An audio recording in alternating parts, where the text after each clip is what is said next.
No, baby. Please, no. Napasubsob na lang sa manibela si Arabella nang tuluyang huminto ang sinasakyan sa gitna ng kawalan. May 7 oras na siyang nagmamaneho na walang direksyon. Wala talaga sa isip niya ang pag-alis sa Maynila.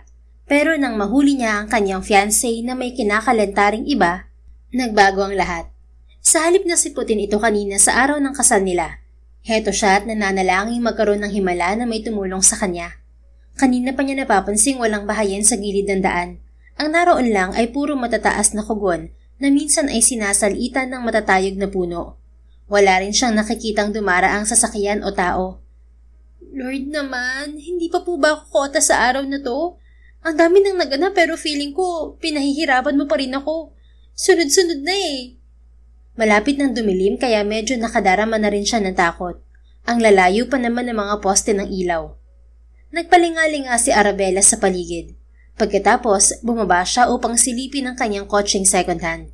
Binili pa niya yon mula sa ipon niya sa pagtatrabaho bilang manager sa isang hotel. Maayos pa naman yon pero mukhang malapit na niyang isumpa. Binuksan niya ang hood ng kotse. Naubo siya nang bumungad sa kanyang makapal na usok. Pweh! Grabe naman! Ito po ba ang parusa mo sa pagtakas ko, Lord? Sorry na po. Ayaw ko lang talagang mahulog sa maling tao. Saka, huling-huli ko po sila kagabi. Kitang-kita ko sila sa kondo mismo ng malanding lalaki na yon. Malakas niyang saad. Biglang nagliparan ng mga ibon sa paligid na ikinagulat ni Arabella. Kung sa iba-ibang pagkakataon, maa-appreciate talaga niya ang lugar, lalo pa at hilig niya ang ganoong tahimik at sariwang hangin. Pero sa mga sandaling yon, hindi niya magawa sa dami ng iniisip niyang problema. Nakapamewang na tinitigan niya ang makina ng kanyang kotse. Ano na? Makisama ka naman oh. Please? Promise magiging mabait na ako. Saka hindi na kita ibebenta ha? Aandar ka na hindi ba? Parang sirang kausap niya sa sasakyan bago bumalik sa loob niyon. Sinubukan niya itong muling paandarin pero wala talaga. Ayaw pa rin itong mag-start. Pinukpok niya ang manibela at sinubsob ang ulo roon. Ilang segundo pa ang pinalipas ni Arabella bago hinagip ang cellphone niya sa kanyang bag. Subalit sa kamalas-malasan, wala namang signal. Kahit na lumabas na siya ng sasakyan ay wala rin. Kainis! Mangiyak-ngiyak siyang napaupo habang nakasubsob ang muka sa 2 brasong nakapatong sa kanyang mga tuhod. Natitiyak niya, nag-aalala na sa mga sandaling yon ng kanyang mga magulang dahil iniwanan lang niya ng maikling note ang mga ito.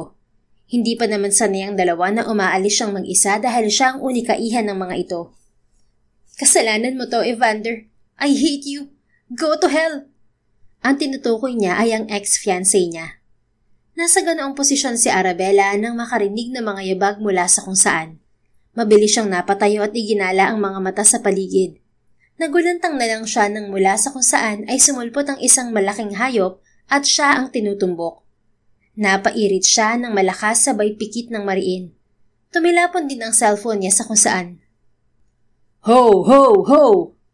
Anang buong-buong tindig na nagpabalik sa kanyang kamalayan. Malakas namang humalinghing ang hayop na isa palang kabayo. Kaagad siyang tumayo. Hoy, mister! Papatayin mo ba ako, ha? Gago ka, Kapag ganitong asar na asar ako, kahit talaga sino pinapatulan ko. Bumaba ka dyan! Baba! Galit na sinilip ni Arabella ang lalaki mula sa napakalaki at napakakisig na kabayo. Sinabi ng... Natigil siya at natulala na lamang dahil kasabay ng pagsino niya rito, saktong naging backdrop nito ang lumulubog na araw. Para itong Diyos mula sa Mount Olympus at bumaba sa lupa para maghasik ng kagwapuhan. Ang lalaki rin ang halimbawa ng tinatawag na tall, dark, and handsome. Wala itong suot na damit pang itaas, kaya nakabandera sa harapan niya ang higit sa 8 abs nito. Wow! Sunod-sunod siyang napalunok. Parang bigla'y uminit ang paligid. Even her throat was too dry that she wanted to grab anything to drink. Dumagdag pa sa pagkauhaw niya ang pa-V-shape na korte ng bewang nito at mga brasong mauugat na tila batak na batak sa pisikal na trabaho. May sinasabi ka, miss? Pasupladong tanong ng lalaki na titig kay Arabella. Lalo siyang hindi nakapagsalita. Pakiramdam niya, unti-unti siyang natutunaw. He was beyond the comparison of being handsome. Dahil tila nababalot ng misteryo at lungkot ang malaagila nitong mga mata Nasing itim yata ng balahibo ng uwak. And the way his lips twitched, she suddenly felt unimaginable feelings. Parang may kung anong nagliparan sa kanyang tiyan.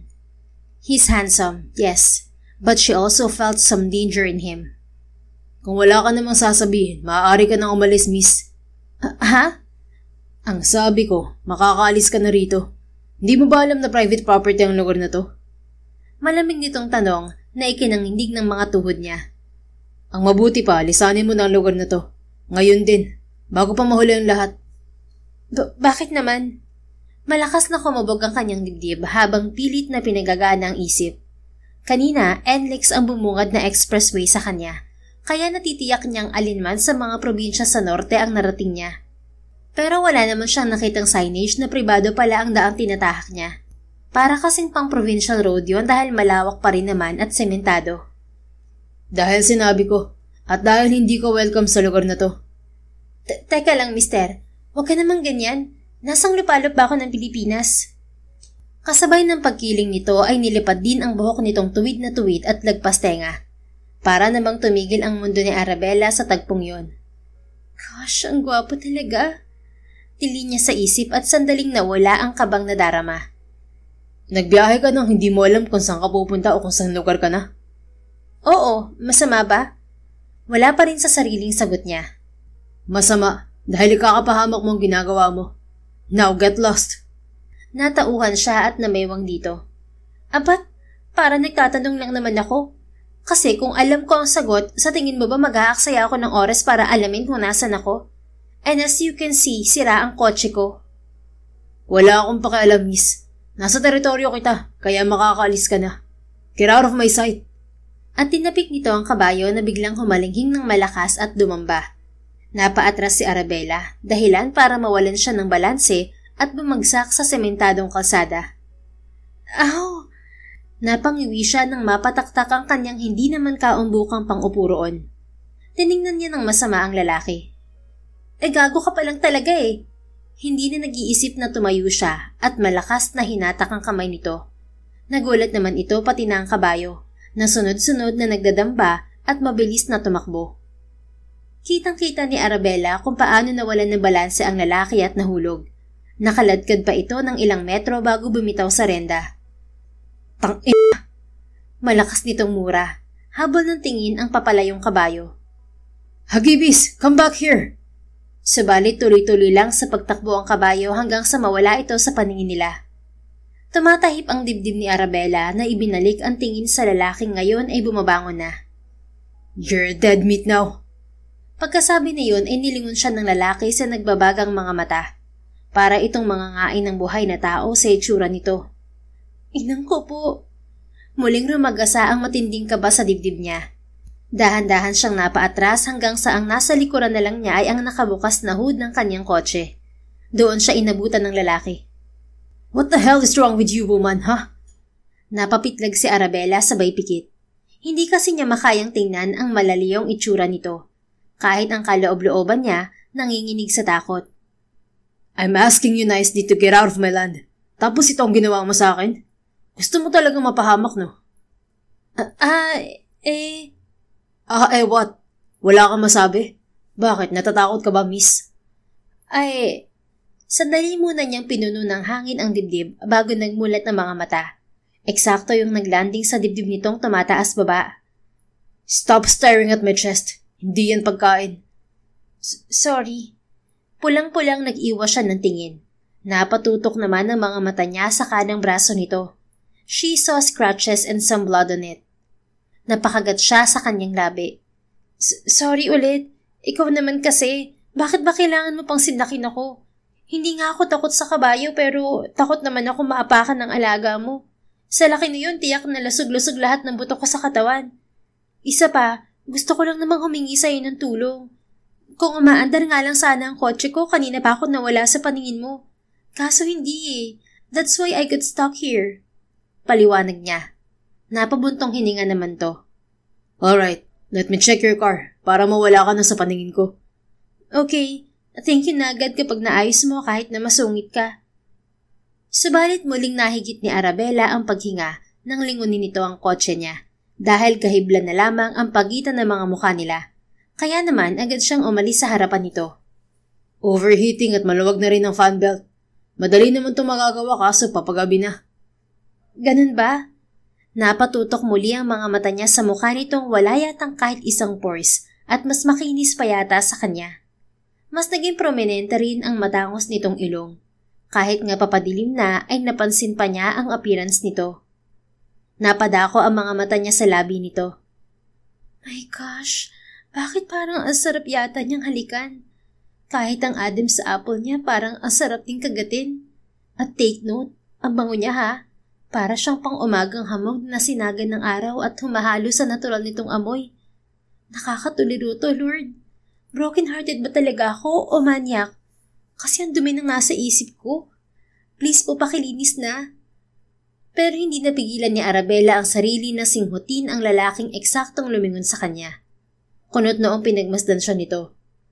What are you doing? Napatigil si Arabella sa pagsinghot-singhot dito. Wala, inaamoy ko lang kasi parang amoy gasolina.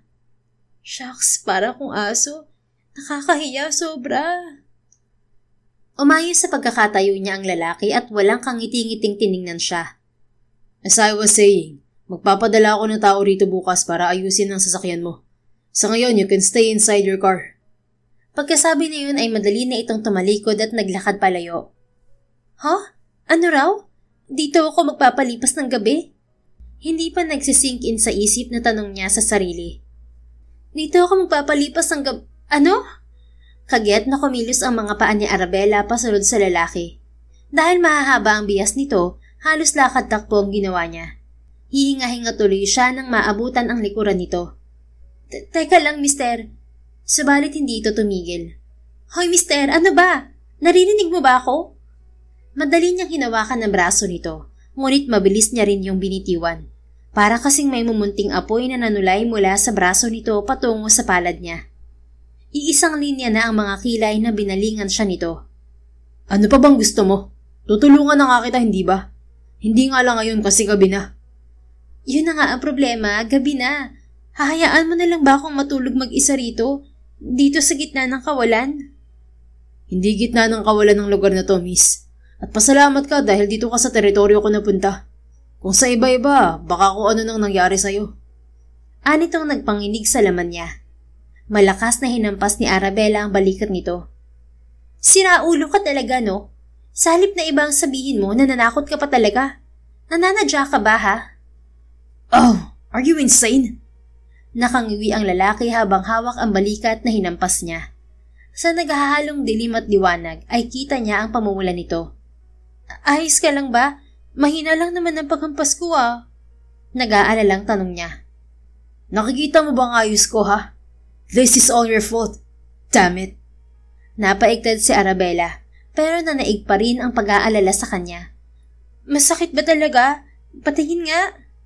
No, just go back to your car. Mariing tanggi nito bago siya muling tinalikuran. Ano? Hinabol niya ito. Umuna siya rito bago ito hinarap. Kaya ang nangyari, naglalakad siya ng paurong. No rin, okay? Saka kita naman sa mukha mo na masakit talaga ang balikat mo. Yan ang may hawak ng renda kanina, kaya alin man sa balian o nabanat ang muscles mo. Bakit mo marunong ka pa sa may katawan, ha, miss? Kapag sinabi kong hindi masakit, hindi masakit. So go back to your car now, or else ako mismo bubuhat sa'yo pabalik dun. Sige, subukan mo para mas lalong... Dahil mabilis ang ginagawang pagkakbang ng lalaki na sinasabayan ni Arabella, nagsalabid ang mga paa niya. Mariin siyang napapikit habang hinihintay na bumagsak sa sementadong kalsada, pero sa mainit na bisig siya bumagsak. Nang magmulat siya ng mga mata, kita niyang mas lalong namula ang mukha ng lalaki. Sinasabi ko na nga ba, masakit talaga ang braso mo. Loko ka, dapat hinayaan mo na lang ako bumagsak. Mamaya niyan lumala pa yan. Tara na nga, samahan na kita sa inyo. Hinawakan niya sa kamay ang lalaki para hindi na ito makapalagpa. No, you and your excuses. Just get lost. Hindi mo ba nakikita na unang pagkikita pa lang natin, puro kamalasan ang dala mo sa akin, miss? Wow ha? Ang sakit ba namang magsalita? Hindi ako malas, okay? Hindi ako malas. Ikaw na nga tong inaalala, ikaw pa tong galit. Okay, fine. Kung mapilit ka talaga. Sige. Pero ito lang ang tanong ko sa'yo. Willing ka bang mamatay kasama ako? Biglang naumid ang dila ni Arabella. Kitang-kita niya sa mga mata ng kausap ang kaseryosohan. Para tuloy siyang estatwa na hindi makagalaw. At ayun na naman ang pagbalot ng takot sa buong sistema niya. Ano, hindi ka nakaimik? Now, if you'll excuse me, uuwi na ako. Hahanapin ko pa si Hagibis. Nilagpasan siya nito. Ilang sandali pa siyang nanatili sa kinatatayuan. Ngunit nang maramdaman niya ang malamig na ihip ng hangin at madilim na kapaligiran, napalingon siya sa direksyong nilakaran ng lalaki. Ay, bahala na. Sandali namang natigilan si Rafael nang makitang katabi na niyang muli ang makulit na babae. Pinipilit nitong sumabay sa bilis ng kanyang paglalakad, kaya mas lalo pa niyang binilisan. Ngunit mukhang hindi talaga ito susuko. Napabuntong hininga siya. Madilim na at malamig na rin. Kahit sabihing sanay siya sa ganoong klima, nakadarama na rin siya ng ginaw, lalo pat masakit ang balikat niya. Why the sudden change of mind? Handa ka na bang mamatay? Sarkastikong tanong niya sa babaeng may pagkamakulit. Tiningnan siya nito ng masama. Mas nanaisin ko namang mamatay ng may kasama kaysa mag-isa lang dito, no? Saka, paano kung ibang sapitin ko habang naroon ako sa loob ng kotse ko? At least sa'yo, hindi ako magsisisi. Kapag ganitong puro na lang problema ang nasa harapan ko, mas maigi pa ngang samahan kita sa kabilang mundo. Para kahit papano, hindi naman boring ang pagtawid ko. Katwiran nito. Bahagya siyang natawa. Hindi alam ni Rafael kung anong kakaiba rito. Pero kanina pa nito ginugulo ang mundo niya. Siguro dahil sa pagiging palaban nito at makulit. O siguro dahil sa angking kagandahan ng babae. Subalit hindi niya pwedeng hayaan ang sarili na magpadala sa nararamdaman. Kung ayaw niyang maulit lang muli ang mga nangyari noon. Siguraduhin mo lang na matatag ang mga tuhod mo. Dahil hindi basta-bastang lalakarin natin. Ayoko pa naman sa lahat ng nagpapabuhat. Sa katingin ko pa naman sa'yo ang bigat-bigat mo. Abat, hoy mister, para sabihin ko sa'yo, hindi pa ako kasing bigat ng bigas, no? Antipati kong to. Wala akong pakialam kahit na gaano pa kalayong lalakarin natin. Kahit hanggang impyerno pa yan, hindi ako magrereklamo. Mahalaga may kasama akong... Hindi nito itinuloy ang sinasabi kaya napalingon siya rito. Dahil malapit na sila sa poste ng ilaw, nakita niya ang paghagod nito ng tingin sa kanyang kabuuan. Whatever. At least nagsasalita kahit papano. Pasalamat na rin ako dahil hindi ako natutuyuan ng laway. May pakinabang din naman. Dinig niyang dagdag nito na para lamang sa sarili. Si Rafael naman ang napaismid. Well, I hate noisy people. Kaya kung gusto mo talagang sumama sa alaylakad ko, manahimik ka na lang dahil nakakaubos din ng enerhiya ang dumaldal. At binilisan pa ni Rafael ang paghakbang. Sa sulok ng kanyang mga mata, nakita niyang nanilos ang huso ng babae. Kumibot-kibot na tila ba gusto pa siyang barahin, pero hindi naman ito magawa. Sa wakas. Bulong ni Rafael at itinuloy ang mabilis na paglalakad. Kung magmababagal kasi siya, baka abutin ng 2 oras bago sila makarating sa kanyang bahay. Na hindi pwedeng mangyari dahil baka kung saan na mapunta si Hagibis. Wala pa naman siyang dalang radyo para tawagan ng kanyang katiwalang Sinaldo at ipahanap ang alaga. May 1 oras na nilang binabaybay ang sementadong daan hanggang sasapitin nila ang rough road. Mukhang malala pa to sa penitensya ah. May hangganan kaya ang daang to? O niloloko lang ako ng kasama ko? Dinig niyang bulong ng babae. Kung nagre-reklamo ka, miss, pwede ka nang maiwan dito. Lumingon to sa kanya. Bakit? Narinig mo bang nagreklamo ako? Malay ko ba? Sa akin lang, kung nahihirapan ka na, itigil mo na. Huwag mo nang subukan, mapapagod ka lang. Hugot o pinatatamaan ako, mister? Bakit? Nasapol ka ba? At hindi ako umuhugot, totoo lang ang sinasabi ko. Sandali itong natigilan bago umingos. Gaano ba kalaking lupain mong to? Pag-iiba nito ng usapan. Napataas ang isang kilay ni Rafael. Nasapol ka nga, umingos ka eh. Hindi ah. Hindi? Bakit parang humahaba ang ilong mo? Si Pinocchio ka ba? Hindi nga, ang kulit mo. At ako pa talaga makulit. Kung hindi mo kasi naririnig ang sarili mo, you sounded like a defensive person. I'm not being defensive here ha. Ang sinasabi ko lang, mali ka nang ipinaparatang mo sa akin. Talaga ba? Oo nga. Gosh, ikaw pala talaga ang makulit sa ating dalawa eh.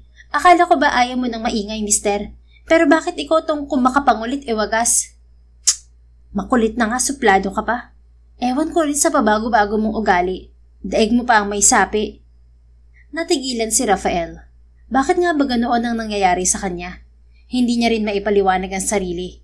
Mula nang makita niya ang babaeng to, parang biglang bumaligtad ang mundo niya. Hindi naman kasi siya pala kwento. Baka naman naiinip lang talaga ako dahil mahaba-haba pa rin ang lalakarin namin. Katwiran niya sa sarili. Alright, hindi na ako magsasalita, miss. Bahala kang walang kausap. Huwag naman. Madali nitong pigil. Ang sakin lang naman, pwede naman tayo mag-usap. Hindi mo pa rin ako sinasagot. Sa'yo ba talagang lupain to? Yes, kailangan mo pa ba ng pruweba? Mamaya pagdating natin sa villa, ipapakita ko sa'yo ang titulo nito. Hindi na kailangan. Pero kung sa'yo nga to, gano'n naman to kalawak? I don't exactly know how big this is. The last time I checked, it was 200 hectares. Hindi gustong magmayabang ni Rafael, pero natutuwa lang siyang sabihin na mas lalo pa niyang napalaki ang pag-aaring lupain ng mga Villamonte. What? 200 hectares? Grabe, kaya pa kaya tong liparin ng uwak? Natawa siya. Maybe. Bakit? Gusto mo bang makisakay sa uwak? Ewan, wala ka rin sa hulog na kausap? Tuluyan na siyang napabunghalit ng tawa. Tawang kay tagal ng panahon hindi niya ginagawa. Umalingaw-ngaw yon sa kadiliman ng gabi, kaya ang mga natutulog na ibon sa mga puno ay nagambala at nagsiliparan. Nasapian na nga po. Ngungutong-ngutong wika ng babae na ikinatigil naman niya agad. Kung ano-ano kasing sinasabi mo kaya nakakatawa ka. Mag-focus ka na nga lang sa paglalakad. Malapit-lapit na rin tayo. Asik niya at itinuon na muli ang pansin sa dinaraanan nila. At makalipas pa ang 20 minuto, narating na nila ang ancestral house ng mga Villamonte. Bahay niyo to o bahay ng mga multo? Napataas ang isang kilay ni Rafael. Bakit? Mukha bang haunted house ang bahay ko?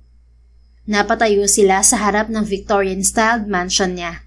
Wala yung masyadong ilaw na nakabukas maski sa paligid, kaya marami talagang mag-aakala na haunted house yun. Hindi naman yun ang ibig kong sabihin. Para lang kasing walang kabuhay-buhay ang vibe nitong bahay mo. Mag-isa ka ba rito? Alam mo kasi, manager ako ng isang hotel sa Maynila, kaya may mga alam din naman ako pagdating sa itsura ng isang bahay o gusali. Biglang bawi nito. Well, to cut your fantasies, this is not a haunted house. This is where I live, alone. Kaya kung may reklamo ka, makakabalik ka na sa kotse mo. Ha? Ako? May reklamo? Itinuro nito ang sarili bago exaggerated na umiling. Hindi ha, tara na sa loob. Tiyak na maraming kwarto dito. Saan ba ka matutulog? Baka meron ka rin pamalit na damit. Pahiram muna ako. Nakalimutan kong bitbitin ng maleta ko eh. Hassle din naman siguro magbitbit ng bagahe dahil sa layo ng nilakad natin. At kahit hindi pa niya iniimbitahan ng babae ay nauna na itong pumasok sa loob. Madali naman siyang sumunod dahil baka kung ano pa ang gawin nito. Wow, nasa Pilipinas pa ba ako? Bulalas nito habang iginagala ang paningin sa paligid. Kung gaano kasi katanda ang bahay na yon, kahit si Rafael ay hindi alam ang sagot. Basta iyon na ang nakamulatan niyang ancestral house ng mga Villamonte. Para ka talagang ibinalik sa unang panahon dahil ang karamihan sa dekorasyon doon ay mga antique. Bibihira ang mga modernong kagamitan, kagaya ng TV at sofa set. May ilang renovation din yung pinagdaanan, pero hindi talaga masyadong ginalaw ang orihinal na pundasyon. Sa bahay na to lang ako nakakita ng ganitong klase ng chandelier at kahoy na hagdanan. Pero hindi mo akalaing kahoy. Grabe naman ang chandelier na to. Mataas pa sa akin. Bulalas ni Arabella. Nakasabit kasi yon mula sa kisame sa ikalawang palapag hanggang sa kalagitnaan ng hagdanan. Ikaw to? Tanong nito na itinuro ang isang larawan. No, that's my father. Tipid niyang sagot. Napatango-tango ito bago sinuyod ang hilera ng mga portrait na nakasabit sa dingding. Eh ito, sino to? Isa na namang larawan ng itinuro nito. That's my mother. Itong isa? Great-grandmother. Tapos ito? Matagal na tinitigan ni Rafael ang larawang itinuturo nito. Bago binalingan ng babae. That's my wife. And if you will ask me where are those people in the picture, they're all gone. Ha? Seryoso ka? Bakit? Mukha ba akong nagbibiro? Hindi ito nakasagot. Titig na titig lang ito sa kanya na para bang may nais sabihin.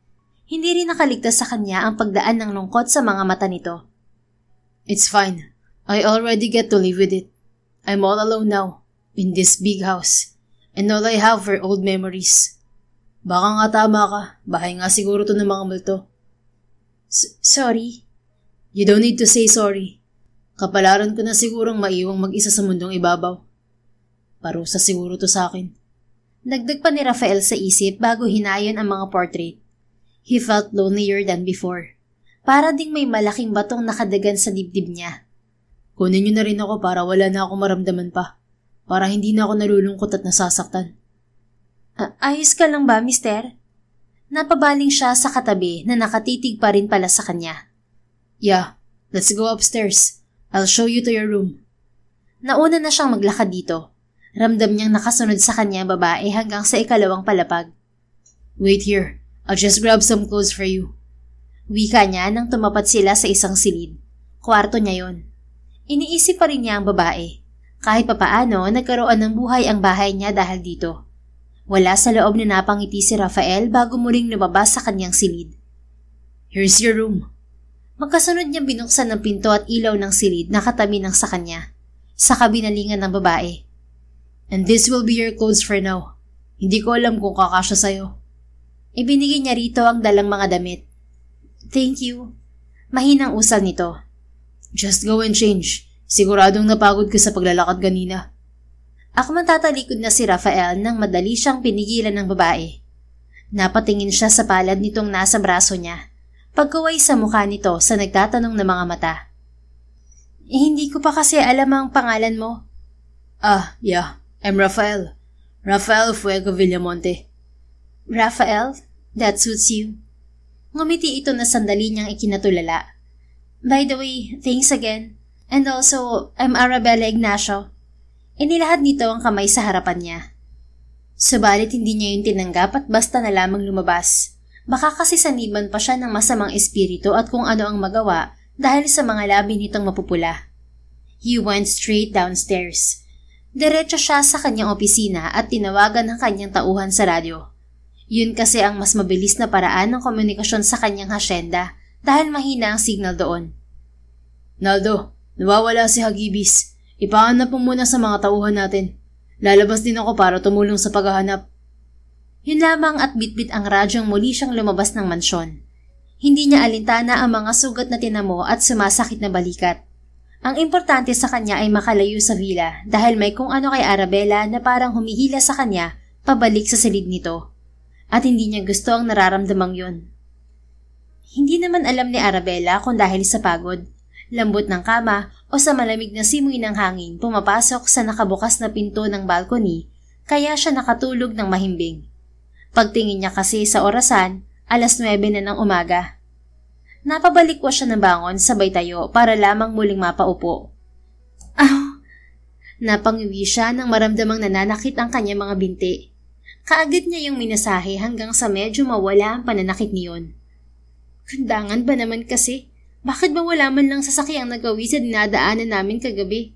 Bawal bang 4 wheels dito at kabayo lang ang pwede? Sa naisip ay bigla niyang naalala ang kabayo ni Rafael. Nakita na kaya niya yun? Napabuntong hininga siya. Pagkaway tumayo habang ang lalaki pa rin ang tumatakbo sa kanyang isip. Kung pagbabasihan ng mga larawan kagabi, nauunawaan na niya kung bakit ganoon na lamang ang lungkot sa mga mata nito. Hindi niya mapigilang masaktan para dito. Ganito ba talaga kapag mayaman ang isang tao? Malungkot? Wala rin kasing silbi ang lahat ng meron siya kung wala naman pala siyang pag-aalayan. Tama talaga ang kasabihang hindi mabibili ng kahit na anong yaman sa mundo ang kasiyahan. Kaya siguro kahit marami siyang pera, hindi pa rin yun mapunan ng dalawa sa pinaka-importanting bagay sa mundo na dapat ay meron siya. Kasiyahan at pagmamahal. Wika niya at tuloy-tuloy na tinungo na ang banyo. Pagdating doon ay kompleto na ang gamit at bago pa lahat. May toothbrush, toothpaste at towel. Naghilamos muna si Arabella bago nag-toothbrush. Nagsuklay rin siya ng buhok at inayos ang suot na damit. Malaki sa kanyang pinahiram na t-shirt ng lalaki. Luwag din ang shorts na detali. Para tuloy siyang binalot na lumpia sa itsura niya. Pero hindi naman siya pwedeng magreklamo. dahil nagmagandang loob na nga si Rafael. Ayos na siguro to. Lumabas na siya ng ginamit na silid at dumiretso sa kusina. Nagulat pa siya nang maabutan doon ng isang may edad na babae. Magandang umaga ho. Nahihiyang bati niya rito. O Ineng, gising ka na pala. Kakain ka na ba? Napakamot siya sa ulo nang biglang kumulo ang kanyang tiyan. Dahil na rin sa pagod ay nakalimutan niyang kumain kagabi. Hindi rin naman siya nag-abalang tanungin pa si Rafael dahil nahihiya na siya dito. Nako, mukhang nagwawala ng mga alaga mo. Pabirong sabi pa ng may edad na babae bago kumuha ng pinggan at kubyertos. Ako na ho.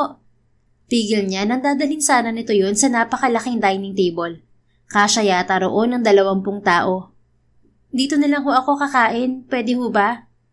Sus, oo naman, sandalit ipaghahain kita. Siya nga pala, ako si Manang Tonya. Ako ang katiwala dito sa mansyon. Pakilala nito sa sarili habang inaalis ang takip ng mga nakahanda na pagkain na para siguro sa kanya talaga. Isa-isa nito yung ipinatong sa countertop sa harapan ni Arabella. Naupo siya sa high chair na naroon. Ako naman po si Arabella. Nga po pala, nasan po si Rafael? Tanong niya saka mabilis na nagsandok ng tapang baka at sinangag. Sa kagutuman, dire-diretso lang ang ginawa niyang pagsubo. Si senyorito ba? Pinuntahan si Hagibis. Nakita na ho ba?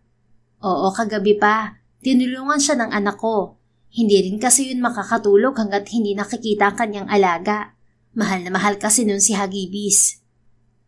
Ganun po ba? Muli siyang sumubo. Daing napusit naman. Ano po palang lugar to? Saka matagal na po ba kayo rito? Sunod-sunod niyang tanong kahit medyo puno pa ang bibig. Ay, hindi mo ba alam kung nasaan ka?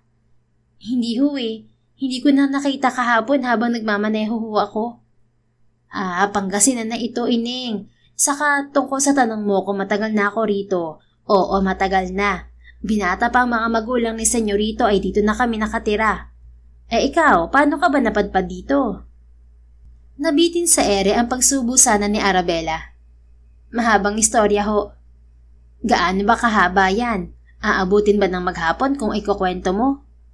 Napatigil sa pagpasok sa kusina si Rafael nang marinig ang tinig na yon ni Manang Tonya. Hindi naman ho, Manang. Pero ang totoo ho niyan, tumakas ho ako sa sarili kong kasal. Sagot ni Arabella na sinabayan pa ng pagtawa. Jesus Mariosep, ano ka mo? Bulalas ni Manang Tonya. Naku, Manang, deserve niya hong takasan dahil nahuli ko ho siyang may kasiping na ibang babae nung gabi bago kami ikasal. Kasabay ng malakas na pagtatak ni Manang Tonya ay ang mariing pagkuyom ng kamao ni Rafael. Bigla siyang nakaramdam ng galit sa hindi malamang dahilan sa sinabing lalaki ni Arabella. Ay, loko-loko naman palang talaga. Dapat nga lamang pala na hindi mo siputin yun. Nako, sinabi niyo pa ho. Kaya nga makikitawag ako kay Rafael kasi tiyak na nag-aalala na sa akin ng mga magulang ko. Hindi ho kasi ako nagpaalam sa kanila. Malamang sa malamang, sermon ang aabutin ko nito. Sos, maniwala ka sa akin. Hindi mangyayari yan. Wala namang magulang na gustong maagrabyado ang anak nila. Kahit naman siguro ako magagalit sa lalaking yun. Abay, may itinatago ring aking kakatihan ano? Hindi makahintay. Oo nga po. Ang inaalala ko pa, baka ho siguro ni Daddy si Evander kapag nalaman niyan totoo. Kaya siguro bibilinan ko na lang si Mommy na bantayan si Daddy. Oo, tama yan, Ineng. Hindi naman nakarapat dapat pang pagsabihan ng lalaking yun.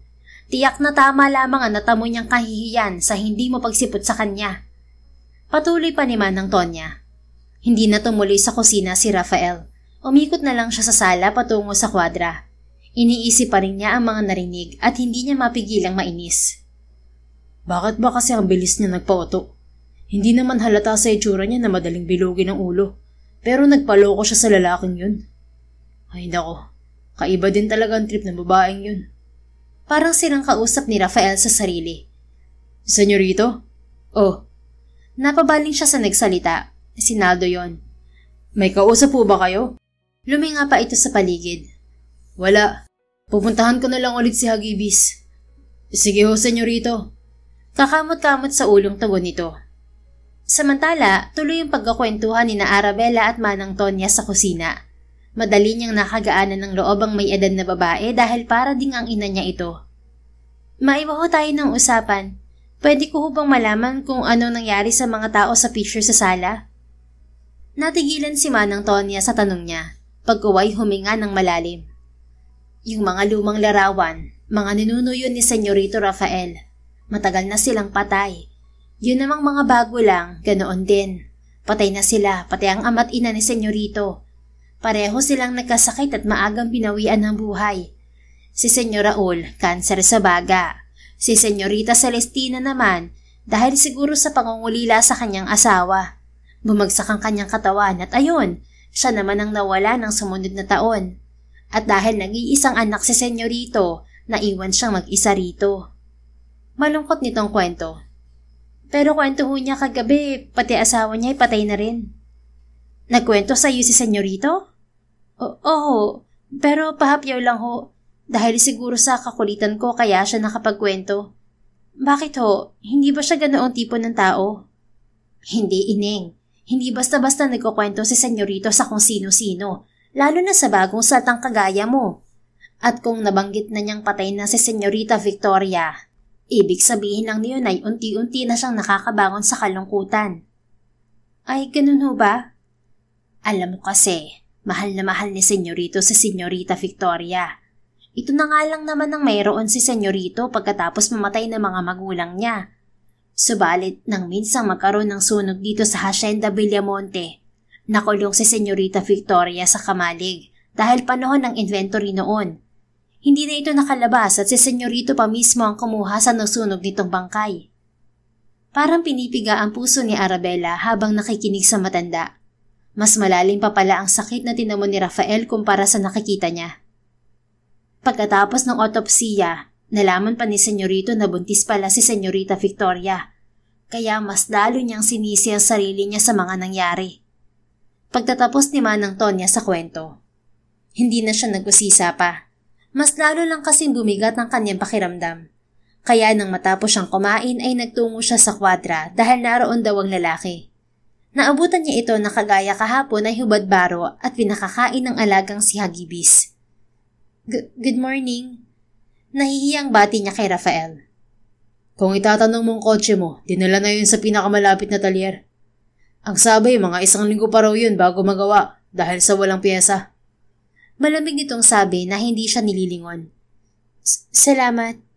Pinagmasdan niya to. Nag-aalinlangan siya kung magpapaalam ba siya rito o doon na lang manunuluyan. Pero dahil sa mga kwento ni Manang Tonya, mas malakas ang pwersang nagtutulak sa kanya na manatili muna roon. Hindi niya alam kung bakit, pero pakiramdam niya, kailangan siya ni Rafael doon. May kailangan ka pa ba? Noon siya nito nilingon. Nangungunot na naman ang noon nito. Napakagat si Arabella sa kanyang labi. Kahit para siyang matutunaw sa mga titig nito ay nakuha pa rin niyang magtanong. Pwede bang dito na muna ako habang hinihintay ko magawa ang kotse ko? May choice pa ba ako? Inarito ka na. Saka ipinakuha ko na rin ang mga gamit mo. Dadalhin na yun mamaya dito. Talaga? Salamat. Sa katuwaan ay madali siyang napalapit dito at hindi nag-iisip pang niyakap ang lalaki na pareho nilang ikinagulat. Ilang sandali silang nanatili sa ganoong posisyon bago niya nakuhang pakawalan si Rafael. Sorry, natuwa lang ako. Mabait ka rin naman pala. Nakayo kong hingin pa umanhin niya. Hindi to sumagot. Tumalikod lang ito at pinagpatuloy ang ginagawa. Makalipas ang ilang sandali, dahan-dahang sinilip ni Arabella ang lalaki. Noon niya napagtuunan ng pansin ang mga sugat nito na parang hindi naman nagamot. Ayos ka na ba, Rafael? Hindi na nakatiis na tanong niya. Just leave me. Ayaw ko sa lahat ay iniistorbo ko sa aking trabaho. Taboy nito sa halip niya sagutin siya. Pasensya na pero hindi mo naman may aalis sa akin na mag-alala. Baka kasi may infection yan. Saka yung balikat mo namamagana rin. Padarag na ibinagsak nito ang isang kamay sa tagiliran nito. Bago siyang muling hinarap, bahagya siyang napaatras nang makita kung paano ito tumitig. Para kasing gusto siya nitong tirisin. This is my body, Arabella. Kung may masakit sa akin, ako mismo ang gagawa ng paraan para gamutin ang sarili ko. And also, you don't need to feel guilty about what happened. Dahil hindi naman kita sinisisi. Pero kahit na, mas mapapanatag ako kung magagamot ng mga yan. Mariing nagdikit ang mga labi nito. Pagkuway nakipagsukatan ng tingin sa kanya. Fine, just make it quick dahil pupunta pa ako sa manggahan.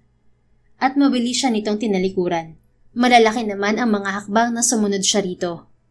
Sa isang silid sila nagtungo, doon lang din sa may sala, kung saan maraming libro at kung ano-anong dokumento ang nakalagay sa mga kabinet na naroon. Here's the key, just make it quick, understood? Padarag na naupo si Rafael sa gilid ng lamesa bago itinuro ang medicine kit na nasa ibabaw ng lamesa. Siguro pinaalalahanan na rin ito ni Manang Tonya kanina. Nalaman kasi niyang ang matanda na rin ang halos nagpalaki sa lalaki. Maraan lang ang ginawang paggamot ni Arabella sa mga sugat ni Rafael. Nang dumako ang mga mata niya sa balikat nito, akamang pipisili niya yon pero mabilis nitong nahagip ang mga kamay niya. No, don't. Nahilot na yan at ayokong mas lumala pa kapag hinawakan mo. Dahan-dahan siyang lumunok dahil bigla ang pagbilis ng tibok ng kanyang puso. Pagkatapos, umismid siya para mawala ang nararamdaman. Para mo na ring sinabing mas lalala kung hahawakan ko yan. Anya. Bakit, hindi ba? Oo na. Binawi niya ang kamay rito. Ikaw lang naman tong inaalala. Well, wag mo nang gawin dahil malakas pa naman ako sa kalabaw. Yabang. I am not. Nagsasabi lang ako ng totoo. Tumayo ito at tinalikuran na siya. Sandali. Kunot noong humarap to sa kanya. Ano na naman? Napakamot si Arabella sa ulo bago umayos ng pwesto. Wala ka bang kahit telepono man lang dito? Nahulog kasi sa kung saan ang cellphone ko kahapon dahil sa takot sa bigla niyong pagsulpot ni Hagibis. Baka nasira na yun. Sa narinig ay dumako ang mga mata nito sa ibabaw ng lamesa na sinundan naman niya. Alanganin siyang tumawa. Meron pala. Hindi nga lang gumagana. Ha? Bakit meron pa niyan? Para saan yan? Display? Hindi ito sumagot. Bagos, naglakad ito patungo sa kinatatayuan niya. Napatras si Arabella hanggang sa masukol siya nito sa gilid ng lamesa. Tinitigan siya nito pagkatapos yumuko. Teka, anong gagawin mo? Hindi pa ako prepared. Kumakain din ako ng tapa. Sunod-sunod na wika niya na hindi na nag-iisip pa. What are you saying? He even leaned forward then bent beside her. Bubuksan lang pala nito ang drawer at may kukunin. Napahawak siya sa dibdib kasabay ng pagtutop sa bibig. Nakakahiya. Bakit bang isip ko kaagad hahalikan niya ako? Gosh. Here. Anang lalaki na iniabot sa kanya ang isang cellphone. Dito lang sa kinatatayuan natin malakas ang signal. Kaya kung may gusto kong tawagan, huwag ka nang umalis dito. Nahihiya pa rin tumango siya. Salamat. Hindi naman na umimik pa si Rafael. Tuloy-tuloy na itong lumabas. Nang mawala ito, nasa bunutan ni Arabella ang sarili bago tinampal ang bibig. Ikaw talaga? Pahamak ka? Pahamak? At ilang beses pa niyang tinampal ang bibig bago tinawagan ang mga magulang. Ikalawang araw na ni Arabella sa Hacienda Villamonte and so far gustong-gusto niya sa lugar na yon. Sariwa ang hangin, payapa ang kapaligiran, ang dami pang makikitang iba't ibang punong namumunga. Merong mangga na isa sa pangunahing produkto roon at saging. Meron ding tubo, mais at palayan. May mga alaga ring hayop kagaya ng kabayo, kambing, baka at kalabaw. Halatang pang-export ang mga kabayo dahil matitikas sa mga ito. Man Antonia, ano bang maitutulong ko sa inyo ngayon? Tanong niya sa may edad na babae. Nako Ineng, bisita ka ni senyorito kaya wag na. Sus, ayos lang naman ho, para din ho may ginagawa ako.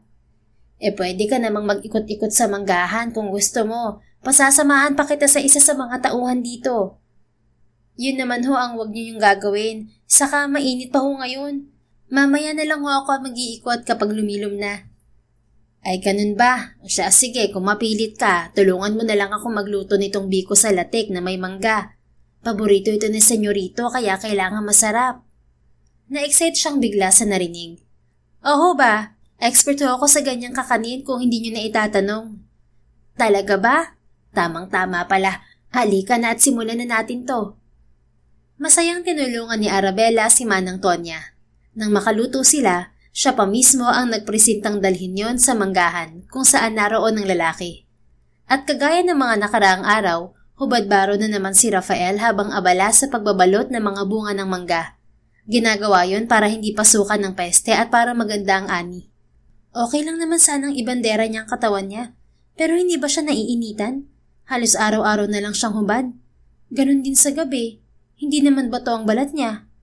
Bulong niya sa sarili. O Ara, napasyal ka. Nasaan si Inang? Sinaldo yon na nakilala na rin niya. Nasa villa, ako na nagpresentang dalhin ng niluto namin kakanin dito. Merienda niyo raw. Nako, nagkabala ka pa. Senyorito, merienda na ho. Tawag nito sa amang madali namang bumaba. Kunot noong lumapit to sa kanila. Bakit ko ang may dala niya na Arabella? Wala lang, gusto ko lang. Saka mainit baka magkasakit si Manang Tonya. Katwiran niya, pero ang totoo ay gusto niyang makita ang lalaki. Ako na riyan. Kinuha ni Naldo ang kilik niyang bilao at dinala yon sa kubong pahanginan ng mga tauhan. Tinawag na rin ito ang lahat. Sa susunod, sasabihin ko kay Manang Tonya na iutos na lang to sa iba. Pasupladong wika ni Rafael bago siya tinalikuran. Abat, nakakainis talaga ang lalaking to. Ano na naman kayang nakain niya at nagsusuplado na naman? Para nagmamagandang loob lang ang tao. Katakot-takot na irap ang iginawad ni Arabella dito bago madaling tumalikod at nagmarcha sa kung saan. Nang makalayo ang babae, sunundan ito ng tingin ni Rafael. Huminga siya ng malalim dahil hindi naman pauwi sa villa ang tinatahak nito. Pero hinayaan na lang muna niya ito. Baka kasi gusto lang nitong mag-ikot-ikot. Kahapon kasi ganoon din ang ginawa nito. Subalit pagbalik niya sa villa bandang 6:00 ay wala pa rin ito roon. Manang Tonya, wala bang sinabi si Arabella na pupuntahan niya ngayong araw? Wala naman, senyorito. Basta ang sabi niya kapag lumilo may mag-iikot-ikot siya. Sumilip ito sa labas. Malapit na palang dumilim. Saan naman kaya nagpunta ang batang yun? Kahit si Rafael ay iyon din ang tanong sa sarili. Hanapin ko na muna siguro. O siya, sige, mag-iingat ka. Dumiretso ang lalaki sa kwadra at madaling inilabas roon si Hagibis. Tinuntun nila ang direksyong tinungo ni Arabella. Alam niya kung saan yun patungo at baka nga naroon to. Ilang sandali pa, narinig na niya ang mabining agos ng ilog. At nang tumambad sa kanyang lugar, nakita niyang nakaupo ang hinahanap sa malaking bato habang ang mga paa nito ay nakalublob sa tubig. Ho! Ho! Mahina niyang tinapik si Hagibis. Mukhang aliw na aliw talaga ang babae dahil hindi nito namalayang naroon siya. Ano naman kayang magawa bukas? Hindi naman ako pwedeng magpasamang mamasyal kay Rafael dahil baka sungitan na naman ako ng lalaking yun. Para talaga siyang pinaglihi sa sama ng loob. Minus his face, of course. Pero kahit nagwapo siya, kung masungit naman siya, minus points pa rin sa akin. Minsan pa hindi mo maintindihan ang ugali ng isang yun. Dinig ni Rafael na kausap ni Arabella sa sarili na ikinatawa niya. Nanatili lang siyang nakikinig dito at hinayaang manginain ng damo si Hagibis pagkababa niya sa alaga. Pasama na lang kaya ako kay Naldo. Mabait naman siya Pero tiyak akong hindi siya papayagan ng antipatiko niyang boss. Ipinadyak ni Arabella ng malakas ang paa sa tubig. Ay, ano ba yan? Reklamo nito. Tumilamsik kasi sa sarili nito ang tubig. Napailing na lamang si Rafael. Naniniwala na talaga akong malas ka. Ay palaka!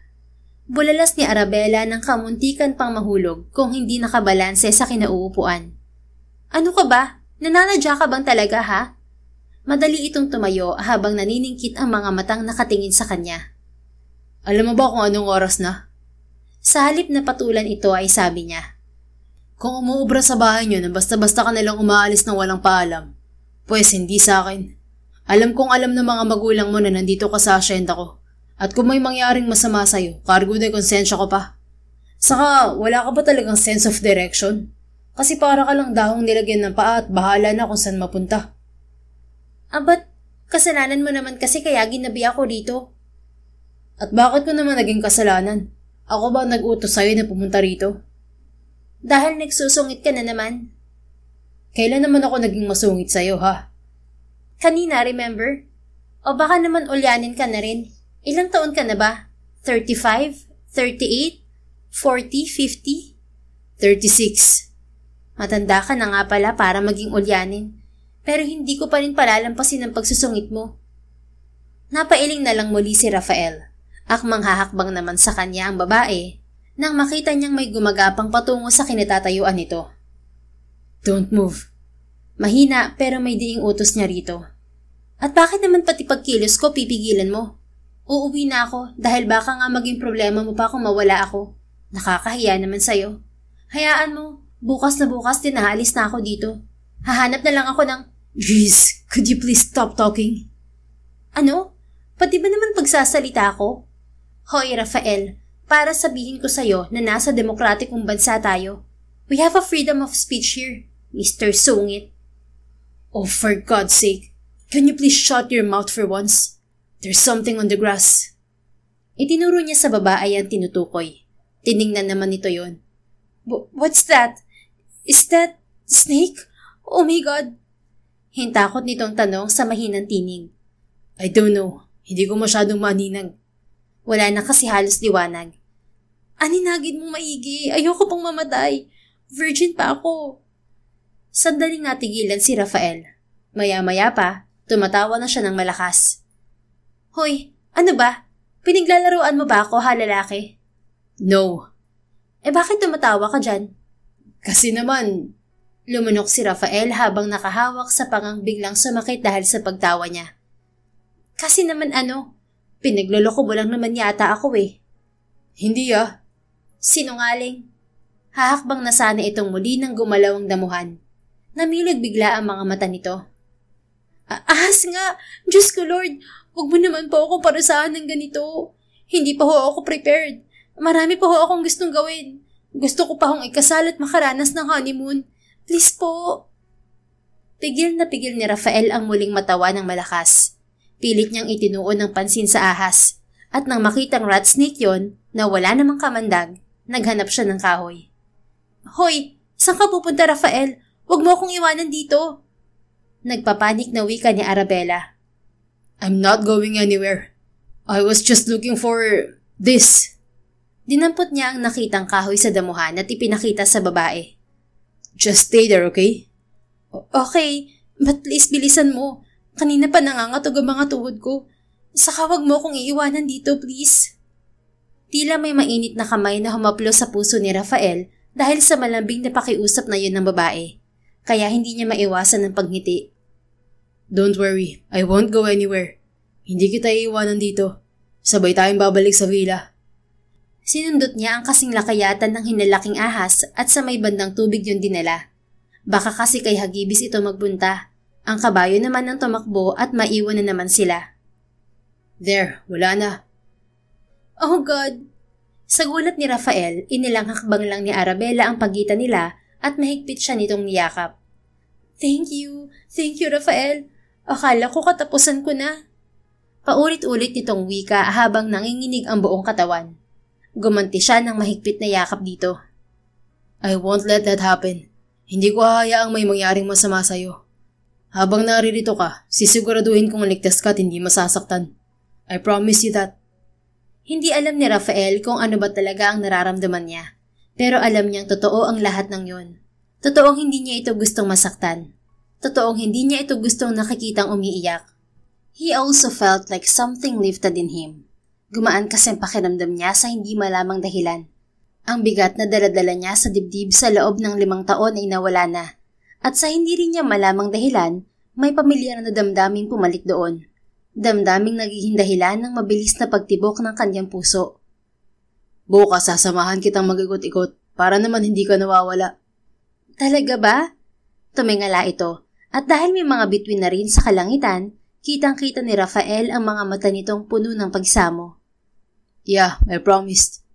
Ngumiti sa kanya si Arabella bago muling isinubsob ang ulo nito sa kanyang dibdib. Thank you.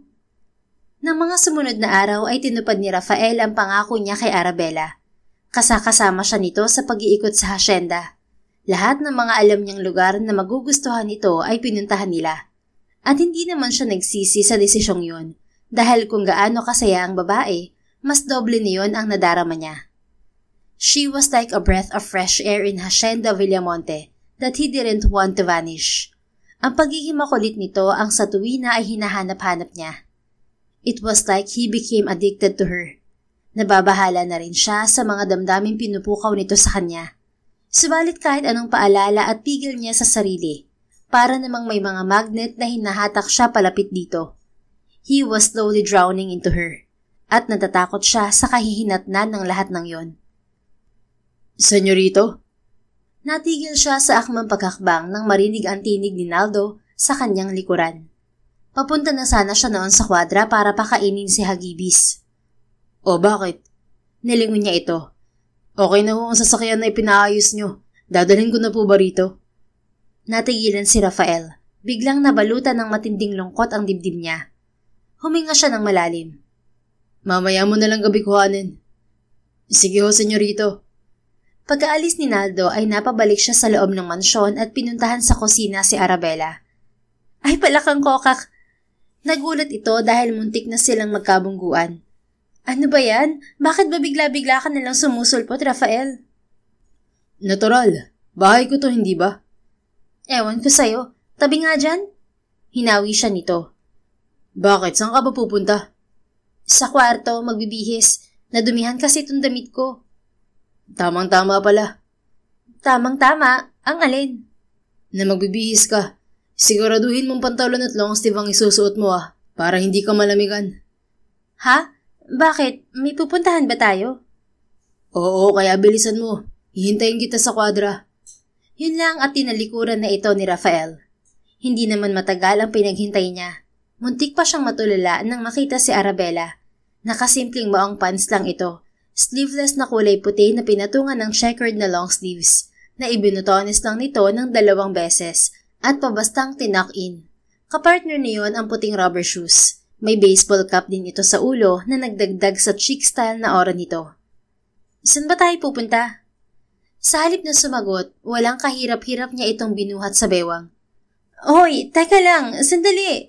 Anong gagawin mo, Rafael? Nagpumiglas to. Huwag kang malikot at magangawa kung ayaw mong ihulog ka ni Hagibis. Babala niya na ikinatahimik naman ito. Nang maayos na itong nakasakay sa likod ni Hagibis, si Rafael naman ang sumamparoon. Hiya! Tinapik niya ng bahagya ang kabayo at marahan naman itong tumakbo. Oh God! Oh God! Paulit-ulit na bulong ni Arabella na ikinatawa niya. Ilang araw na kitang isinasakay sa kanya. Hindi ka pa rin ba sanay? Hindi pa nga. Kaya wag mo bilisan. Hindi naman Saka hindi ka naman mahuhulog dahil kasama mo ko. Bulong niya sa punong tenga nito. Ang mabuti pa, tingnan mo na lang ang dinaraanan natin. Dahil baka ito na ang huling beses na magagawa mo to. Ha? Bigla itong lumingon sa kanya na pareho nilang ikinagulat dahil saktong nagtama ang mga labi nila. Oops! Mabilis sanang ilalayo ni Arabella ang sarili nito, pero hindi niya yun hinayaan. He claimed her lips and deepened the kiss. Napapikit ito. Hindi pa ito nakontento at ipinulupot pa ang mga braso sa batok niya. Dama ni Rafael ang pagkawala ng kanyang sarili dahil sa ginawa nitong pagtugon. Hindi rin maikakaila ang kakaibang init na bumalot sa kanyang buong katawan. At pinatitindi iyon ng mabangong hininga nito at malalambot na mga labi. He whispered when he finally let her go. Titig na titig siya sa namumulang mukha ni Arabella. You're so beautiful. Do you know that? Umangat sa ere ang kanyang isang kamay at hinaplos yun. Lalo itong namula at mabilis na nag-iwas ng tingin sa kanya. Anong ibig mo sabihin sa sinabi mo kanina? Pag-iiba nito ng usapan. Huminga siya ng malalim. Yari na ang sasakyan mo. Ipapadala ko na yun mamaya rito. Talaga? Muli itong bumaling sa kanya. Oo, kaya lubusin na natin ang pagkakataong to dahil baka hindi mo na to maulit pa. Bakit naman? Hindi na ba ako welcome kapag bumalik ako dito? Tanong nitong may lungkot ang tinig. No, hindi sa ganun. You're always welcome to come here. In fact, hindi itinuloy ni Rafael ang sinasabi. Nag-aalangan kasi siya. In fact, what? Hindi siya tumugon. Hinila muna niya ang renda kaya tuluyan silang huminto. Nang tumingin siya sa unahan, tumambad sa kanya ang hile-hilerang punong mangga. Rafael? Untag ni Arabella sa kanya. This is the first time I felt something like this after 5 years. Mula sa loob niyang wika bago sinalubong ang mga mata nito. Strange pero pakiramdam ko, parte ka na ng lupain kong to. Na para bang ang tagal-tagal mo na rito. Na para bang sinadya ng pagkakataon na dito ka talaga mapadpad. At siguro, sinadya talaga ng tadhana na magkita tayo rito. Hindi kita maintindihan. I know you already heard my stories. Ikaw ang tipo na hindi titigil hanggat walang nalalaman. You're curious about a lot of things here, including me. Namula ito bago kinagat ang pang-ibabang labi. I'm sorry. No, don't say that. Hindi ko naman pinagbabawal na tuklasin mo ang katauhan ko. In fact, ipinagpapasalamat ko pa nga. At least hindi ko na kailangan pang ikwento sa iyo ang lahat. At least, hindi ko na muling mararamdaman ng sakit kapag binalikan ko pa ang mga yun. Because all I want right now is to forget all those sad memories that made me like this. That made me like a living corpse. Muling huminga ng malalim si Rafael bago nagpatuloy. I would like to take this chance to start anew, Arabella. Gusto ko maramdamang muli na tao pa rin ako. And if you could give me a chance, I want you to be there with me. Mabilis pero hindi ko naman mapigilan ang sarili ko na mahulog sa'yo. Masyado ka kasing makulit. Masyado ka madaldal na tipong boses mo na lang ang naririnig ko sa araw-araw.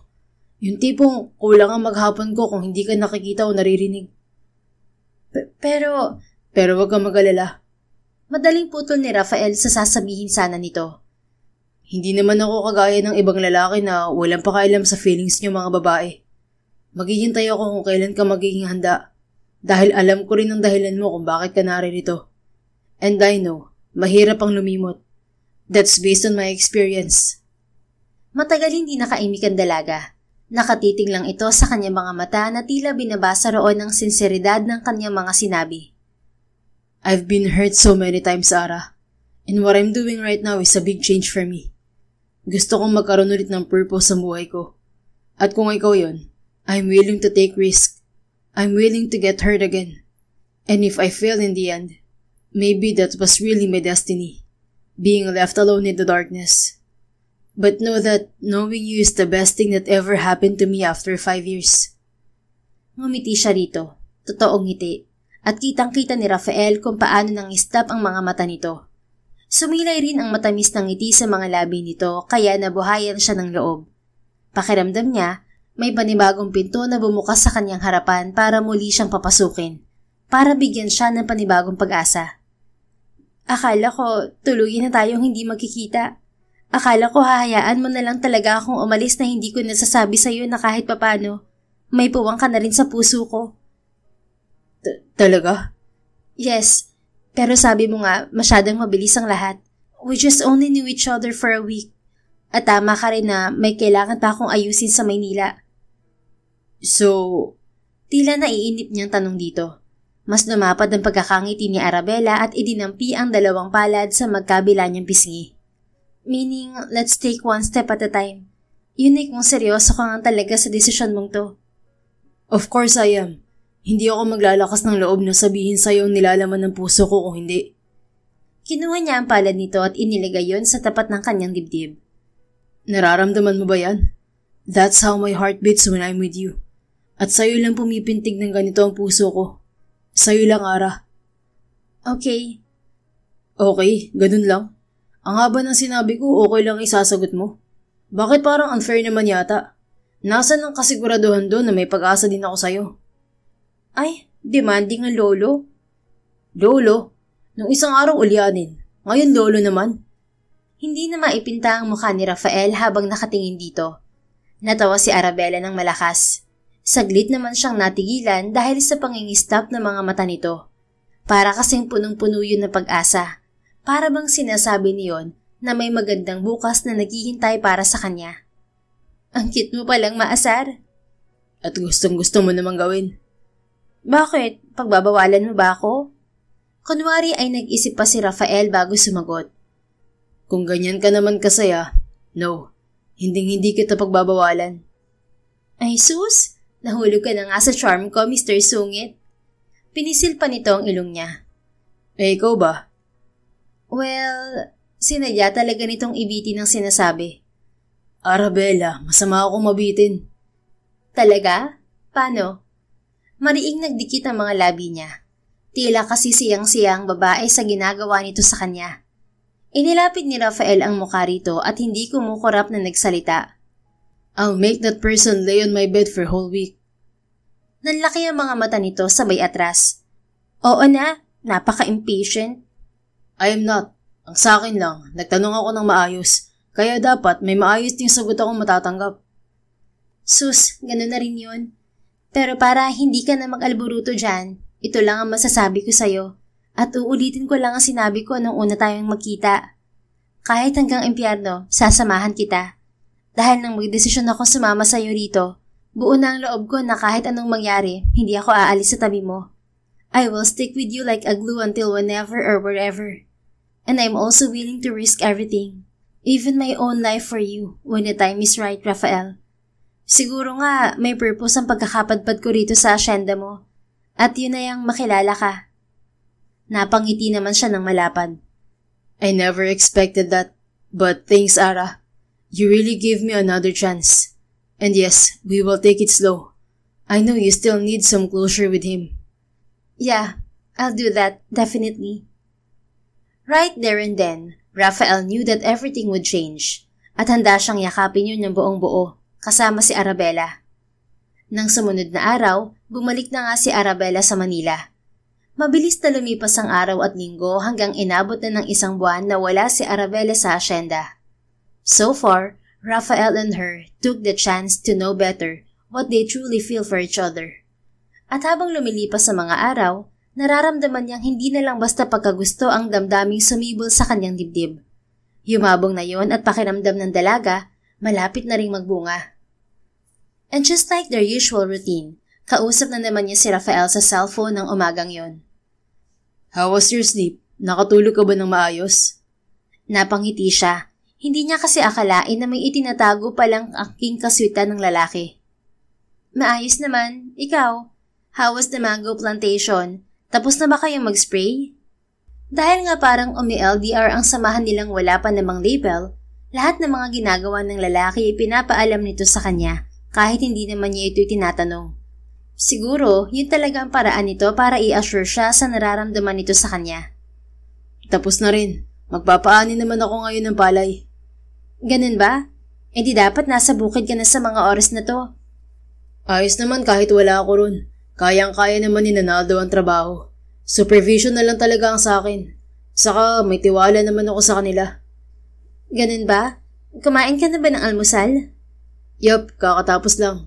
Ikaw ba? Anong oras ng pasok mo ngayon? Hindi pa nga eh. Kagigising ko lang. Mamaya pa naman ang pasok ko, 12 pa. Okay. Ingat ka sa pagpasok, Ara.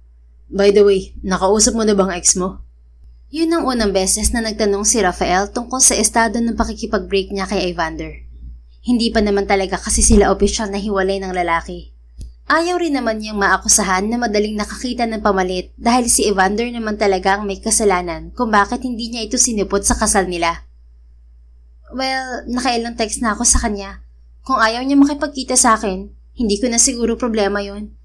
Pero sana magkaroon na siya ng lakas ng loob na kausapin ako para matapos na to. Yeah, tama ka naman. Kahit hindi ko gusto ang ideyang kakausapin mo pa siya, hindi naman kita pwedeng pigilan. Dahil ito lang ang daan para tuluyan ka ng makalaya sa kanya. I know. Tumayo siya sa pagkakahiga at nagtungo sa banyo. Sige na, mamaya na lang ulit ako tatawag kapag nakabalik na ako. Napakahina kasi talaga ng signal dito. Pero huwag kang mag-alala, nagpapatayo na ako ng sarili kong cell site tower dito. Para naman, pwede kitang tawagan kahit na anong oras. Cell site tower talaga, Rafael? Wow ha? Why, ayaw mo ba? Ayaw mo bang nakakausap ako palagi? Hindi naman sa ganun. Sige na, ikaw na nga bahala. Mayaman ka naman. Basta mag-iingat ka ha. Opo, I love you. I love you too. Kusang nanula sa mga labi niya yon. Natahimik si Rafael sa kabilang linya. Kahit naman siya ay natutup din ng bibig. Rafael from time to time tells her his true feelings. Sinasagot naman niya yun minsan ng oo, minsan naman ay pagtawa. Ayaw kasi niyang madaliin ang lahat at nauunawaan naman yun ng lalaki. Subalit iba yata ang ihip ng hangin ng mga sandaling yon. Did I hear it right, Ara? Basag nito sa katahimikan nila. I guess. You guess? Hindi kaya nadala ka lang ng sinabi ko? Pagbibigay justification nito sa sinabi niya. Sandali naman siyang nag-isip at kinapa ang dibdib. Pagkatapos, ngumiti siya. Sure na kung totoo na talaga to. This is not just a confusion dahil simula pa lang naman noon, klaro na sa akin na gusto kita. It's just that may kailangan pa nga akong tapusin dito sa Maynila kaya hindi ko pa maibigay ang sagot ko. Ibig bang sabihin yan, tayo na? Natawa siya. Nahihimigan niya kasi ang takot at pag-aalinlangan sa tinig nito. Magpapakipot pa ba ako? Nasabi ko na ngang mahal kita, di ba? So, tayo na nga? Ay, ang kulit mo talaga. Lolong ulyanin. Arabella, hindi nga ako lolo. Lalong hindi ako ulyanin. At patutunayan ko yun sa'yo. Napahagikik siya. Oo na, ang sarap mo kasing asarin. Para kang bulkang sasabong. Patola ka rin palang talaga. Oo, patola ako dahil seryoso ako sa'yo. Opo na. Sige na, baka hinihintay ka na ng mga tauhan mo. Mamaya na lang tayo mag-usap. Maliligo na pati ako. Okay, I love you. Love you too. Nang i-off ni Arabella ang kanyang cellphone ay malakas siyang tumili. Para siyang teenager na babagong nagkakasyota. Iba kasi talagang magpakilig si Rafael. Tipong lumalagpas siya sa ulap. At kung araw-araw siyang ganoon, tiyak na hindi na niya pakakawalan pa ang lalaki. Never. Sabi niya sabay iling. Walang araw na hindi masaya si Arabella mula nang sagutin niya si Rafael. Hindi rin kasi pumapalya ang lalaki na pakiligin siya. Kaya naman hindi na niya mahintay pang makita itong muli. Halos magdadalawang buwan na rin siyang nakabalik sa trabaho at nagsabi ulit siya sa boss niyang magbabakasyon. Gusto niya kasing sorpresahin ng kasintahan. Hindi naman kasi makaalis ang lalaki dahil sunod-sunod ang patrabaho sa hasyenda. Pagkatapos mag-ani ng palay, ang maisa naman ang ipinaani nito. Sumunod naman ay ang tubuhan. Para talagang walang katapusan ng trabaho roon at nauunawaan naman niya yon dahil mag-isa yung pinamamahalaan ni Rafael. Hindi naman nga kasi nito inaasahang darating siya sa buhay nito. Pero nagsabi na ito sa kanya na magdadagdag pa ng mga tauhan para daw madalaw siya nito ng madalas sa Maynila. Tapos na rin ang problema niya kay Evander. Nakausap na niya ito at humingi na rin ito ng tawad sa kanya. Sising-sisi ito sa nagawa pero nilinaw niya sa dating kasintahan na hindi na maibabalik pa sa dati ang lahat. Maluwag naman itong tinanggap sa dibdib ang sinabi niya at maayos naman silang nagkahiwalay. Anak, may lakad ka ba? Tanong ng daddy rin niya nang mapasukan siya nitong nag-iimpake. Yes dad, magbabakasyon lang po ulit. Sagot niya nang lingunin to. Bakasyon? Hindi ba kababakasyon mo lang? Opo, gusto ko lang po ulit makalanghap ng sariwang hangin. Pinagmasdan siya nitong maigi bago numaywang. Yung totoo, sa Hacienda Villamonte ka ba pupunta? Alam na ng mga magulang niya na may bago siyang kasintahan. Gusto nga ng mga itong makilala si Rafael pero busy pa nga ang lalaki. Doon nga po, namimiss ko na ho kasi si Rafael. Pag-amin niya. Nako, ikaw na bata ka talaga. Siguraduhin mo talagang ayos ang lalaking yan dahil baka mamaya paiyakin ka na naman.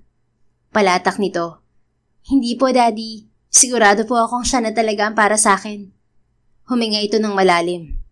Ikaw ang bahala. Ang sa amin lang ng mami mo. Wag mo na ulit hahayaang masaktan ka ng kahit na sino. Maliwanag ba yun? Opo, thank you, Daddy. Niyakap muna niya ito bago pinagpatuloy ang pag-iempake. Hindi na niya nakita ang makahulugang ngiti nito bago siya iwanan sa kanyang kwarto. Pagkatapos magpaalam ni Arabella sa mga magulang, dinala na niya pagpasok ang kanyang maleta. Pagkalabas niya kasi sa trabaho ay dediretso na siya ng Pangasinan. Umupa na rin siya ng masasakyan dahil ayaw niyang magmaneho sa gabi. Pagdating ng bandang hapon, ipinatawag siya sa lobby. Hindi niya alam kung bakit pero sabi ng receptionist ay may naghahanap daw sa kanya. Jen, sino naghahanap sa akin? Tanong niya sa kausap na receptionist kanina. Ma'am, siya po. Alanganing tugon nito, sabay turo sa labas ng lobby. Napakunot ang noon ni Arabella, pagkuway nanlaki ang mga mata. What the? Napatakbo siya sa labas at laglag pa ngang nakatitig lamang sa lalaking miss na niya. Paano ba naman kasi, nakasakay ito sa ibabaw ni Hagibis habang ang suot na short sleeve ay hindi pinag-aksayahang ibutones. Hi sweetheart, surprised to see your lolong ulyaning boyfriend? Malapad ang ngiting wika nito. Umano yun ng malakas na tawanan sa buong paligid dahil kanina pa yata naroon ng lalaki at napapaligiran na ng mga tao. Gosh, Rafael, what are you doing here? Tuluyan na siyang lumapit dito. Sa halip na sumagot ay may itinuro to. Sinundan niya yun ng tingin. Isa yung sasakyan na ginagamit sa mga ads. Pagtigil na yun sa tapat ng kinaroroonan nila, kahit siya ay napasinghap sa nakasulat doon. Arabella Ignacio, handa ka na bang samahan ng iyong kabalyero sa inyong magiging palasyo? Basa niya sa nakasulat bago binalingan si Rafael. Seryoso ka ba? Akala ko ba dahan-dahanin lang natin? Yeah, I'm serious. And yes, I said we will take it slow. Pero napag-isip-isip kong pareho din naman yun. Mahal natin ang isa't isa kaya bakit pa natin patatagalin ng lahat? I'm sure hindi lang naman ako nakakamiss sa'yo araw-araw. Alam kong ganun ka rin sa akin. At patunay ang pagpunta mo sana ngayon sa Pangasinan. Mabuti na lang na timbrehan ka agad ako. Kung hindi, baka wala akong inabutan dito. Kanina mo naman nalaman ang bagay na yan. Sa daddy at mommy mo. Ha? Naguguluhang tinitigan niya to. Malapad itong umiti. Kung di mo na itatanong, matagal ko na silang nakausap. Gumawa talaga ako ng paraan para magpaalam sa kanila na liligawan kita kahit sa cellphone lang.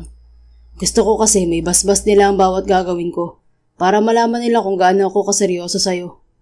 At nang sagutin mo ako, dama kong nabuo na akong muli. Dama kong wala nang kulang sa buhay ko. At ikaw ang dahilan niyo, Nara. You already pulled me out of darkness. And when I went out to the light, it's you I chose to be with for the rest of my life. At lahat ng to, sinabi ko na rin sa mga magulang mo. Dahil ang totoo, nung isang araw pa ako narito, we secretly talked about my plans. And now here we are. Tumingin si Rafael sa isang bahagi ng mga taong nakakumpol sa kanila. Nangilid ang mga luha niya nang makita ang kanyang ama't ina na palapit na rin sa kanya. Dad, Mom! Sinalubong niya ng yakap ang mga ito. Totoo ang sinasabi ni Rafael, anak. Pero nasa iyo pa rin ang desisyon dahil buhay mo to. Ang masasabi ko lang ay kung ano ang nakikita ko. At yun ay mabuting tao si Rafael. At sincero siya sa nararamdaman niya para sa'yo. Sabi ng kanyang Mommy Linda. Tuluyan na siyang napahigbi. Hangarin ako sa lakas ng loob niya, anak. Singit ng daddy niya. Dahil sa lahat ng mga naging kasintahan mo, siya lang ang gumawa ng paraan para makausap kami at ipaalam na liligawan ka niya. Doon pa lang, naramdaman ko na agad na totoo at seryosong-seryoso siya sa'yo. Kumawala ang ama sa pagkakayakap sa kanya at hinaplos ang kanyang pisngi. Ganoon din naman ang ginawa ng kanyang ina. Salamat po sa inyo. Salamat kasi palagi po kayong nakasuporta sa akin. Yun ay dahil mahal na mahal ka namin. At ngayon, hindi na lang kami nagmamahal sa'yo. Kasama na rin namin si Rafael. Napatingin naman siya sa lalaki na sa mga sandaling yon ay nakababa na kay Hagibis. Ano, sweetheart? Sasama ka na ba sa akin? Pigil na pigil niya ang kilig. Ibang-iba pala talaga si Rafael kapag nagmamahal.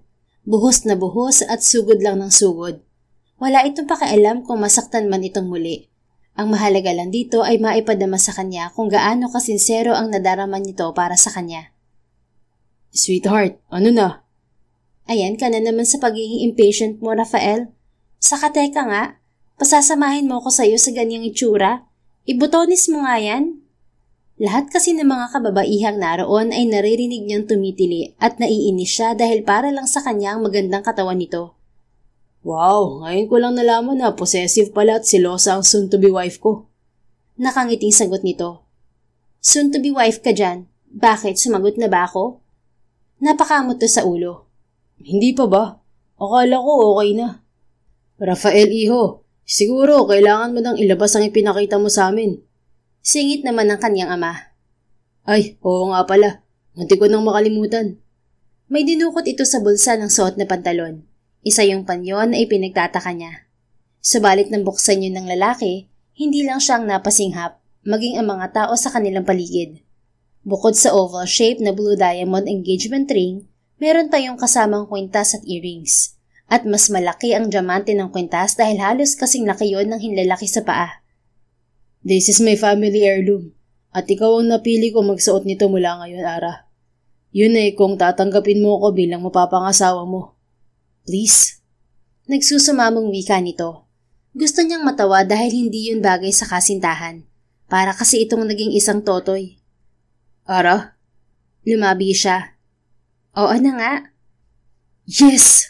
Napasuntok pa si Rafael sa hangin bago sinuot ang singsing sa kanya. Saka mo nalang ibigay ang mga yan sa akin. Nakakatakot baka mawala. Anya nang makitang isusuot na rin sana nito ang kwintas sa kanya. Okay, sige. Ikaw ang bahala. Kiss! Kiss! Kiss! Sigawan ng mga taong nakapaligid sa kanila. Nagkatinginan sila bago nagkatawanan. Pagkatapos, sabay nilang tinawid ang distansya ng mga mukha nila. I love you, my damsel. Bulong ni Rafael habang nakangiti sa kanya. And I love you, my knight. Palakpakan at hiyawan ang sunod ng ibabaw sa paligid. Hindi naman minadali ni Rafael ang pagpapakasal nila. In fact, pinahaba pa nito ang preparasyon ng 6 na buwan para daw may panahon pa silang dalawa na mag-date as boyfriend-girlfriend at para rin daw mas makilala pa nila ang isa't isa. Sa may tabing ilog ng Hacienda Villamonte, ginanap ang kasal nila. It was a simple and solemn wedding.